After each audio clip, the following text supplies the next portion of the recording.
It's the same old recipe, RGB and power. I like it.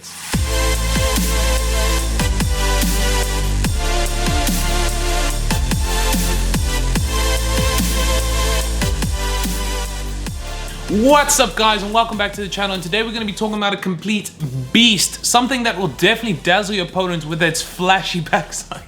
Anyway, this is the new Acer Preditor Helios 500, and the first thing you notice about it, besides the copious amount of blinding RGB, is that this thing was made by gamers, for gamers, and was definitely meant to replace your old gaming rig. Now, like I said, this computer is very gamerish. Gamerish? It's a word.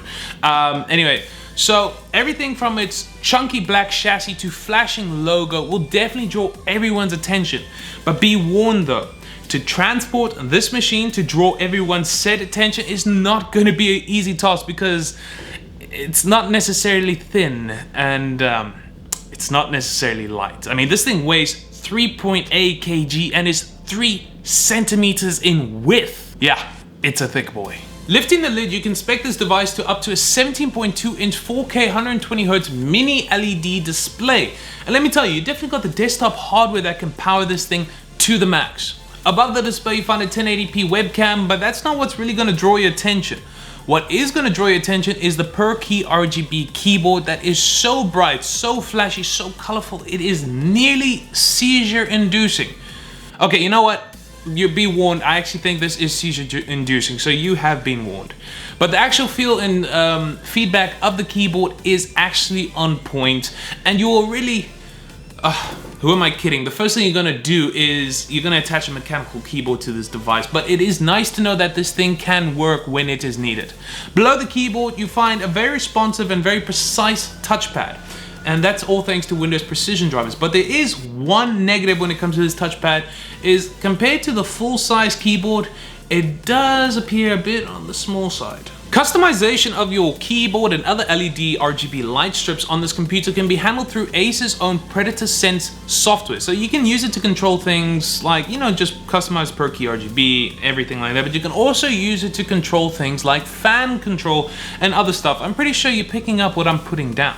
Now, since this laptop is actually meant to be a desktop replacement, it means you're gonna need to have a lot of connectivity, and you have it. So you have one HDMI, you have one mini display port, you've got 3 USB Type A, 2 USB Type C, and 1 Ethernet. Yeah, that's a lot of connectivity. All right, now onto the Kurama of this laptop. If you don't know what Kurama is, he's the source of power for Naruto. He's a big anime character. Wow. I'm such a nerd. We're going to talk about the internals. So the CPU can be spec'd up to a desktop grade Intel Core i9 11980HK, which is an 8-core 16-thread processor that can be turbo boosted to 5 GHz. And if that was not enough, this thing can be overclocked. Now, that is just outstanding. The GPU can be spec'd up to the 16GB RTX 3080, and let me tell you, on all those AAA titles at ultra settings, you'll be able to get in excess of 100 frames per second on that UHD display. See what I meant when I said that this machine can push that display to the max? Cooling the internals is Acer's 5th gen Aeroblade 3D technology. I'm pretty sure it still looks like you know what, forget about it. Anyway, the important note is that it's going to keep all your internals nice and toasty. It's going to keep it nice and frosty, okay? It's going to keep your components nice and cool. That's what I'm trying to convey. It's going to keep it nice and cool. Alright, so there's a lot of positives with this computer. It's got great internals, the display is terrific, and this thing is literally made up of RGB.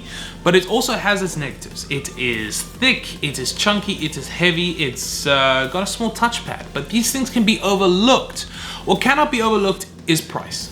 So for the base model, which is consisting of an Intel Core i7, an RTX 3070, 32GB of RAM, and 512GB of storage, it's going to set you back $2,499.99. That is a lot, but you're getting a good computer.